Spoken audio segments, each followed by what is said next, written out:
Hi and welcome to the Running Channel. I'm Anna, and today, along with Kate and Rick, we're going to be giving you some top tips for your first 10K.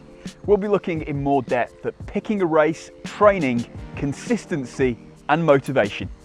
So if you're stepping up from 5K or you're completely new to running, we'll help you to get to the start line. Running a 10K race is a great goal to have. The distance is less demanding when it comes to your training schedule compared to a half or a full marathon, and there are loads of events for you to sign up to as well. So first things first, you're going to have to work out how you're going to get yourself up to that 10K. Now that may be a distance that will take you up to an hour, perhaps longer to run. And when you're starting out, that can seem really daunting, but it's totally doable.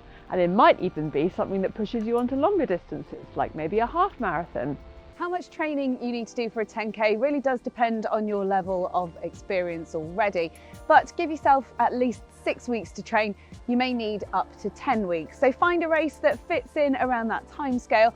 Make sure you check out the course as well. You don't want to be entering anything that's hideously hilly, and you can decide as well whether you want a trail race or a road race. So make sure you investigate the course properly before you sign up. Set yourself a goal for your race. Maybe it's to finish in a particular time or just under a particular time. Maybe it's to run the whole thing without stopping, or maybe it's just to finish it. But whatever your goal, make sure you choose a training plan that's right for that particular goal. You can always adjust it if you change your mind. When you're training for a 10K race, set your focus in 3 main areas: speed, endurance and recovery. Speed is important if you have a target time in mind for your 10K. If you don't, then don't worry too much about it. But if you want to be crossing that finishing line at a certain time, then you are going to need to be doing some workouts during the week at your target race pace, and also some slightly quicker stuff too. Now, this kind of thing can be done on a track if you've got access to one, and we've got a video for some suggested track workouts as well that will teach you how to run on a track. So if speed is what you're after, be sure to check that one out. The endurance side of things will come into play when you start running the longest distances that you've ever run before. And this is an important part of any training program.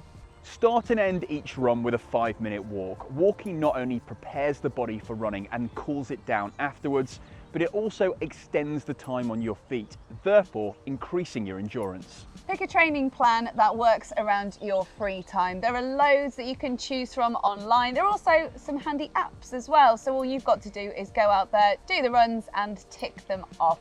You can be really flexible with them as well. So if your plan says that you should rest on a certain day, you can actually move that around so that it fits in with your own personal commitments. But just be sensible with that. Don't run for 4 days in a row and then take 3 days off. That's not quite how it works. No, that's right. Now most plans will take the form either of goal distances or goal times. Either is fine, there's not one that's better than the other, it's whatever works for you, so just give it a try and see what's best. But the simplest way to do it is just to run to time. That way all you need is a watch. If you want to run to distance, then you're going to have to download an app to your phone or use a GPS watch. Don't overload yourself though. There's nothing wrong at all with being ambitious, but you need to pick a plan that suits your level of fitness, something that you can actually keep up with so you don't overload yourself and just give up because it gets too hard or run a risk of getting an injury. At the same time though, we don't want it to be too easy. Pick something that challenges you but doesn't leave you exhausted at the end. One of the key factors to successfully training for your first 10K is consistency. So you could try and set your running days to be exactly the same each week. That way you're less likely to give up on them. Also, try and run in the morning. That's great motivation to make sure that you're going to get out there and get it done.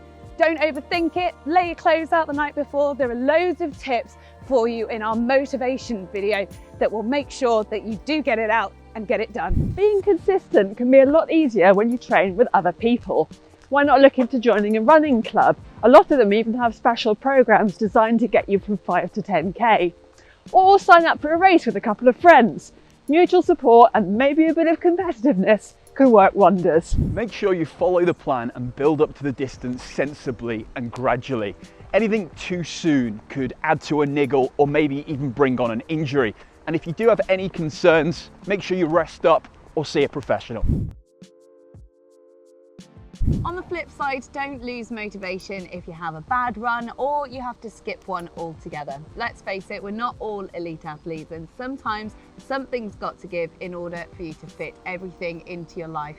If you do find that it's your running that gets put to the back of the queue all the time though, you may just want to have a little look and find out why that is. Maybe you're just trying to put it off and you need a bit of a kick of motivation to get out there and get it done. Now, an important thing to remember if you're setting yourself a goal time is that your 10k time is not simply going to be double your 5k time. There's a lot of different factors that can affect your race time: hills, weather, how you're feeling on the day. But regardless of all those, when you're going longer, you're always going to be going a little bit slower as you go along. Hopefully these tips have given you all the inspiration you need to go and sign up for your first 10k. Don't forget to like and subscribe, and we'll see you next time here on the Running Channel.